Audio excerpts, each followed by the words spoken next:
Major Ravi. ഈ പേര് കേൾക്കുമ്പോഴേ ചിലരുടെ ഉള്ളിൽ വെടിയൊച്ച മുഴങ്ങും. മേജർ AK രവീന്ദ്രൻ സംവിധാനം ചെയ്ത പട്ടാള സിനിമകളുടെ തിരത്തള്ളൽ കാരണമാകാമത്. ദേശസ്നേഹം വാരിക്കോഴിയൊഴിച്ച സിനിമകൾക്ക് പിന്നാലെ മേജർ രവിയുടെ ഡയലോഗ് ശ്രദ്ധിച്ചവർക്കൊക്കെ അറിയാമായിരുന്നു അദ്ദേഹത്തിൻ്റെ ഉള്ളിലെ ഒരു കാവ്യപോരാളിയെക്കുറിച്ച്. ഒടുവിലിതാ അത് യാഥാർത്ഥ്യമായി. നടനും സംവിധായകനുമായ മേജർ രവി BJP സംസ്ഥാന വൈസ് പ്രസിഡന്റ് ആകുന്നു. പാർട്ടിയിൽ അംഗത്വമെടുത്ത് 2ാം ദിവസമാണ് ഇത്രയും വലിയൊരു പദവി മേജർ രവി അദ്ദേഹത്തെ തേടിയെത്തിയിരിക്കുന്നത്. സത്യത്തിൽ അതൊരു അത്ഭുതമാണ്. നേരത്തെ നടൻ ദേവൻ BJPയിൽ ചേർന്നതിന് പിന്നാലെ സംസ്ഥാന ഉപാധ്യക്ഷനായി നിയമിച്ചിരുന്നു.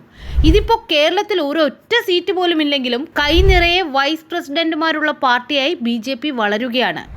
രവി അദ്ദേഹത്തോടൊപ്പം BJPയിൽ ചേർന്ന കണ്ണൂരിൽ നിന്നുള്ള C രഘുനാഥനെ ദേശീയ കൗൺസിലിലേക്കും സംസ്ഥാന അധ്യക്ഷൻ K സുരേന്ദ്രൻ നാമനിർദ്ദേശം ചെയ്തിട്ടുണ്ട്. നിയമസഭാ തെരഞ്ഞെടുപ്പിൽ ധർമ്മടം മണ്ഡലത്തിൽ പിണറായി വിജയനെതിരെ മത്സരിച്ച കോൺഗ്രസ് നേതാവായിരുന്നു C രഘുനാഥ്. KPCC അധ്യക്ഷൻ K സുധാകരൻ്റെ അടുപ്പക്കാരനുമായിരുന്നു. ഇനി ഇതൊക്കെ പഴങ്കഥയാണ്.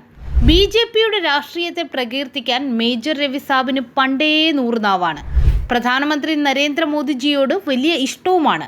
സിനിമാ രംഗത്ത് നിറസാന്നിധ്യമായ മേജർ രവിയെ BJP സുപ്രധാന പദവിയിലേക്ക് പരിഗണിച്ചതോടെ പാർട്ടിക്ക് അദ്ദേഹത്തിൽ വലിയ ലക്ഷ്യമെന്തോ ഉണ്ടെന്ന് ഉറപ്പിക്കാം.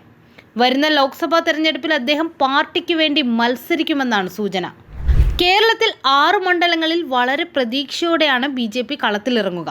തിരുവനന്തപുരം, തൃശൂർ ലോക്സഭാ മണ്ഡലങ്ങളിലാണ് പാർട്ടി കൂടുതൽ ശ്രദ്ധിക്കുക. തൃശൂരിൽ നടൻ സുരേഷ് ഗോപി തന്നെയാകും BJPക്ക് വേണ്ടി മത്സരിക്കുക. ഇതിൻ്റെ ഒരുക്കങ്ങൾ മണ്ഡലത്തിൽ BJP നടത്തിക്കഴിഞ്ഞു. അതേസമയം തിരുവനന്തപുരത്ത് ദേശീയ നേതാവ് മത്സരിക്കുമെന്നും കേട്ടുകേൾവിയുണ്ട്. നരേന്ദ്രമോദി, S ജയശങ്കർ, നിർമ്മല സീതാരാമൻ, നടൻ കൃഷ്ണകുമാർ, ഒടുവിലിത മേജർ രവി അദ്ദേഹത്തിൻ്റെ പേര് വരെ ഉയർന്നു കേൾക്കുന്നുണ്ട്.